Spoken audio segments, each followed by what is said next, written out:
인후 씨의 B리그 데뷔 일정이 사실상 공개됐습니다. 더 이상 언젠가 데뷔할 수도 있다는 이야기가 아닙니다. 날짜가 나왔고 상대가 나왔고 무대까지 정해졌습니다. 12월 19일 대전 충무체육관 GS 칼텍스전. 예능에서 시작된 이름이 이제는 B리그 공식 일정 안으로 완전히 들어왔습니다. 그리고 이 상황, 솔직히 말해서 굉장히 이례적입니다. 데뷔도 하기 전부터 비자 발급 과정이 기사로 나오고 국제 이적 동의서 진행 상황이 거의 실시간으로 공유되고 심지어 경기 전 인터뷰까지 리그 차원에서 준비되는 분위기. 이건 신인 선수에게 흔히 벌어지는 일이 아닙니다. 인 씨라는 이름에 이미 이야기가 붙어 있기 때문입니다. 김연경의 애제자, 원더덕스의 에이스, 예능을 통해 먼저 얼굴을 알린 선수, 그리고 이제는 정관장의 현실적인 선택으로 B리그 코트에 서게 된 이름. 오늘 배구 이슈에서는 이 인씨 B리그 데뷔가 왜 19일로 굳어졌는지, 왜 하필 GS 칼텍스전인지, 그리고 이 상황을 바라보는 감독과 배구의 시선이 왜 이렇게 조심스러운지까지 하나씩 짚어보겠습니다. B리그 데뷔 일정, 왜 공개됐다고 말할 수 있나?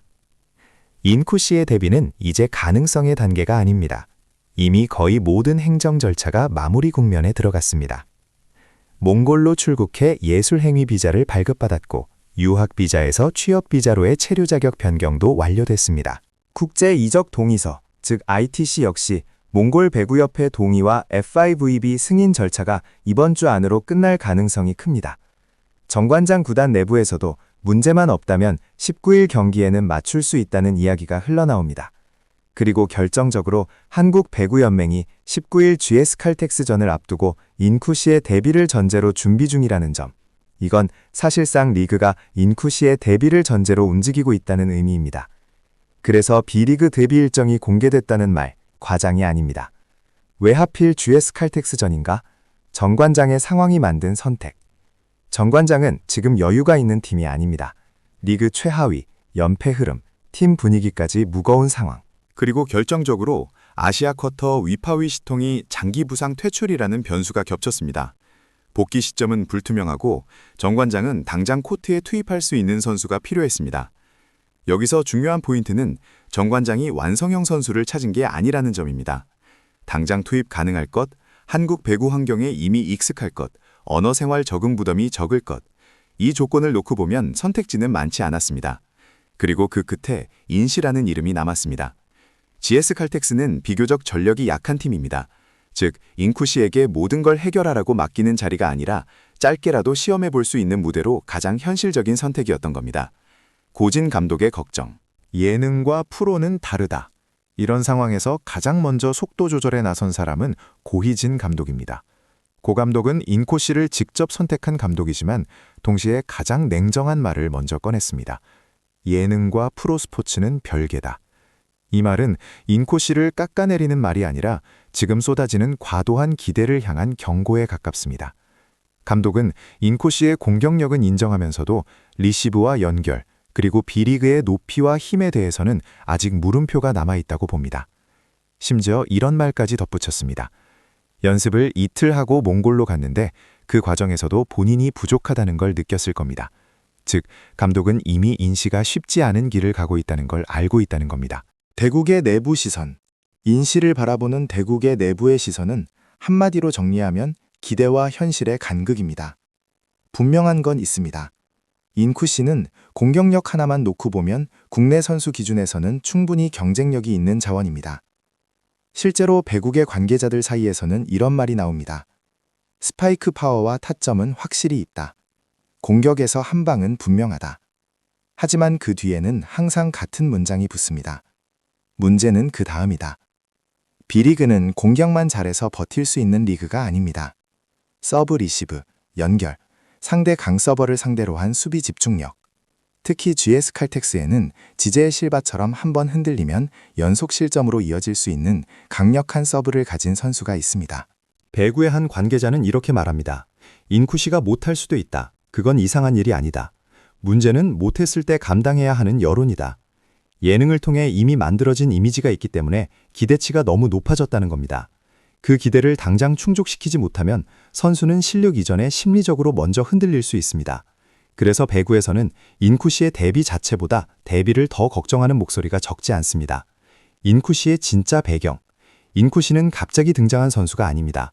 몽골에서 초등학생 시절 배구를 시작했고 한국에서 배구로 성공하겠다는 목표 하나로 유학을 선택했습니다. 목포 여상 그리고 목포학대학교, 어린 나이에 타지 생활을 하며 배구 하나에만 집중해온 시간들. 여기까지의 과정만 놓고 보면 인코시는 충분히 성장서사를 가진 선수입니다. 다만 아시아 쿼터 트라이아웃에서는 현실의 벽을 만났습니다. 7개 구단 어느 팀도 인시를 선택하지 않았습니다. 이 사실은 인시 본인도 정관장도 잘 알고 있습니다. 그래서 이번 기회는 단순한 데뷔전이 아니라 다시 얻은 두 번째 기회에 가깝습니다. 예능을 통해 주목을 받았지만 프로 무대에서는 모든 것이 다시 처음부터 시작됩니다. 위파위 시통의 이탈, 그리고 인시, 정관장의 선택은 감성적인 결정이 아니었습니다. 아시아 쿼터 위파위 시통은 무릎 수술 이후 복귀 시점을 장담할 수 없는 상황, 정관장은 기다릴 여유가 없었습니다. 지금 필요한 건 완성된 스타가 아니라 당장 코트에 설 수 있는 선수였습니다. 한국 배구 환경 경험, 언어 문화 적응 부담 최소화, 단기간 투입 가능성이 이 조건을 모두 만족하는 선수가 바로 인이었습니다. 즉, 이번 영입은 파격도, 실험도 아닌 가장 현실적인 선택이었습니다.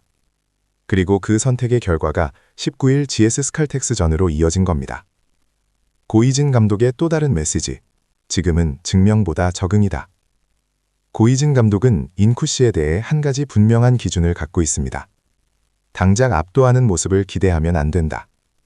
감독은 인쿠시가 프로 무대에서 통할지 여부를 한 경기로 판단하지 않겠다는 뜻을 분명히 했습니다. 오히려 이런 말이 더 중요합니다. 그 안에서 조금씩 좋아지는 과정을 보는 재미도 있다.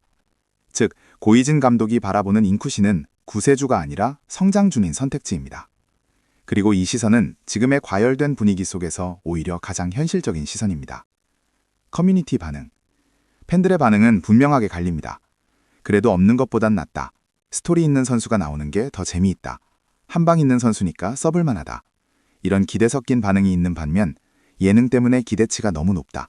첫 경기부터 너무 많은 걸 바라면 안 된다. 실패하면 여론이 너무 잔인해질 것 같다. 이런 걱정도 계속해서 나옵니다. 중요한 건 이 두 반응이 모두 이해된다는 점입니다.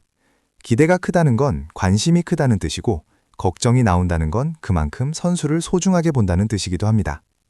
19일 GS 칼텍스전은 증명의 무대가 아니라 시작의 무대입니다. 잘하면 그 자체로 의미가 있고, 못해도 이유가 있는 경기입니다. 결국 1위가 무너졌습니다. 시즌 내내 독주 체제를 이어가던 도로공사가 2위 현대건설 앞에서 완패에 가까운 패배를 당했는데요. 스코어만 보면 3대1. 하지만 내용을 들여다보면 이건 단순한 1패가 아니었죠. 경기력의 차이, 준비의 차이, 그리고 지금 두 팀이 어디를 향하고 있는지가 그대로 드러난 경기였습니다.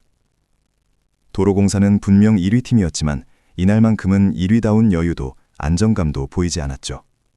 반대로 현대건설은 달랐습니다. 2위라는 순위가 오히려 과소평가처럼 늪혀질 만큼 경기 내내 완성도 높은 배구를 보여줬죠.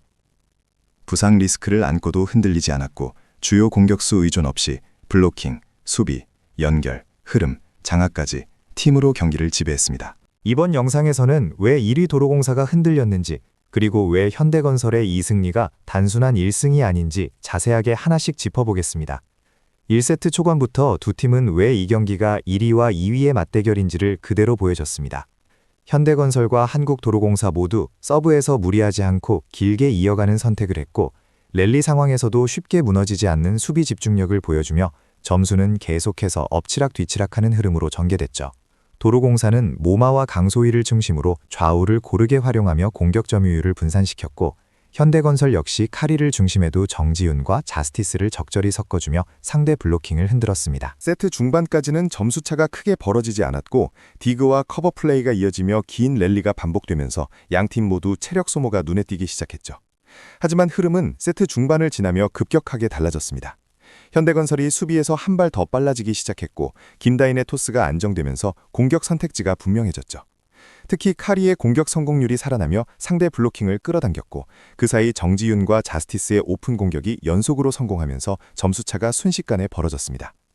도로공사는 이 구간에서 범실이 늘어나며 흐름을 끊지 못했고, 리시브가 흔들리자 공격 전개가 단조로워지면서 모마에게 부담이 집중되는 모습이 나타났죠.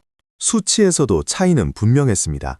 현대건설은 1세트 공격 성공률 42.9%를 기록하며 도로공사의 32.5%를 크게 앞섰고 공격 득점에서도 18대 13으로 우위를 점했죠.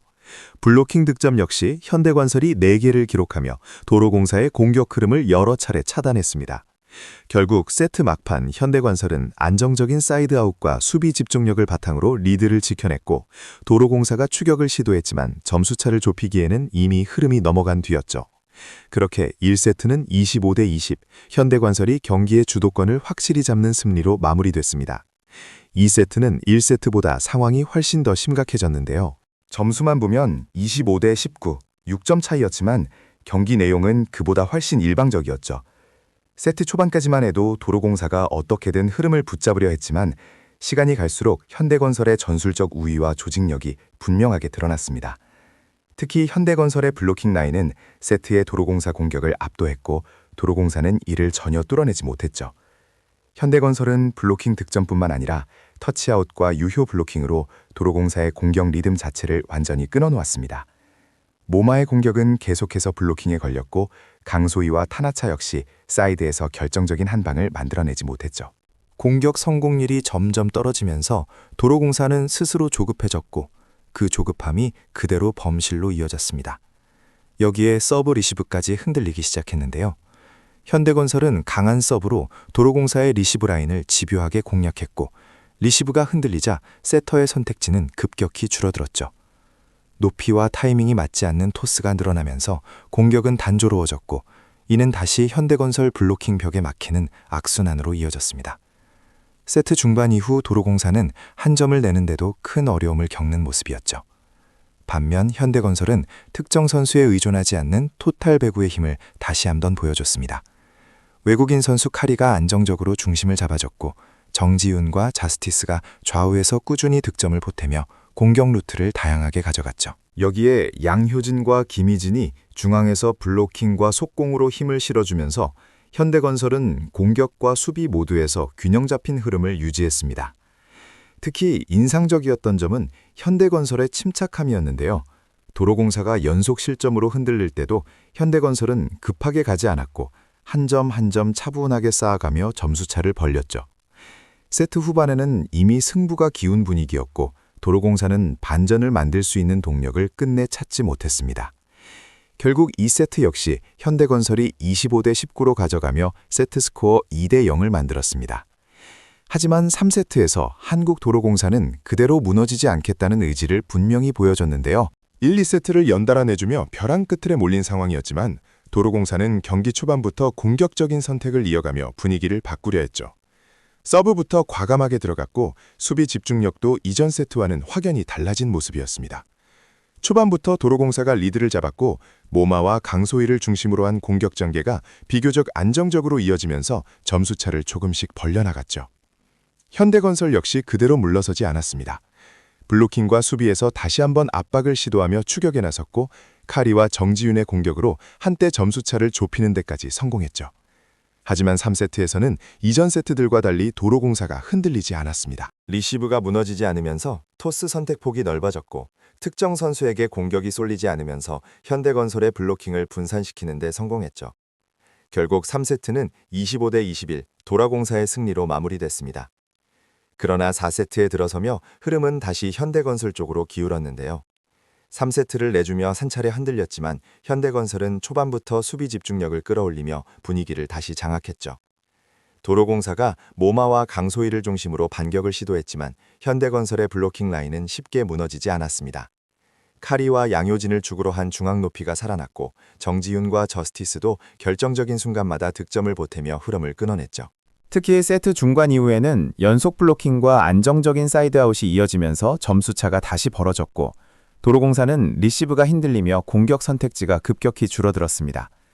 결국 4세트는 현대건설이 끝까지 주도권을 놓치지 않으며 가져갔고 경기는 세트 스코어 3대 1로 현대건설의 승리로 마무리됐죠.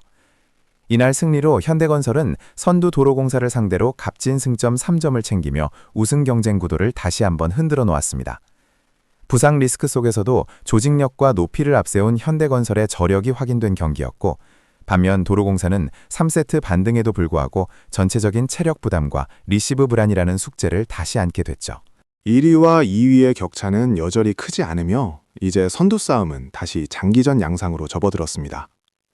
이번 맞대결은 단순한 1승 1패 이상의 의미를 남겼고 시즌 후반을 향한 두 팀의 방향성을 분명히 보여준 경기였죠. 해설위원조차 결국 입을 막지 못했습니다.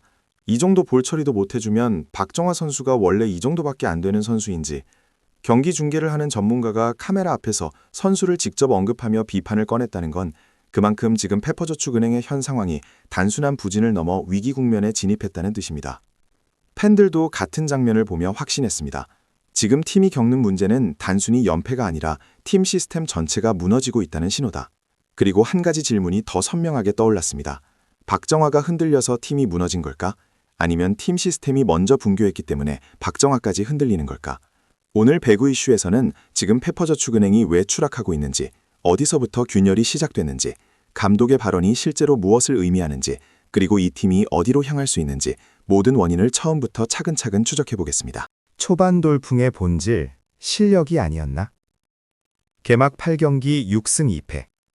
페퍼저축은행이 리그 판도를 뒤흔들며 상위권을 위협했던 순간이 있었습니다. 지난 시즌 최하위 팀이었다는 점을 감안하면 충격적인 반전에 가까웠습니다. 하지만 지금 4연패에 빠지며 떨어지고 있는 모습은 초반 상승세가 완성형 시스템의 결과라기보다는 상대팀들이 분석을 마치기 전까지만 허용되던 일시적 유효 구간이었다는 증거로 박아들여지고 있습니다. 조이의 폭발적인 화력, 시마무라의 중앙 속공, 박은서와 박정아의 득점 지원, 상대가 페퍼의 공격 패턴을 제대로 파악하기 전의 시기, 이 요소가 합쳐지면서 만들어진 짧은 구간이었고 그 기간 동안은 페퍼가 가진 구조적 약점이 드러나지 않았습니다.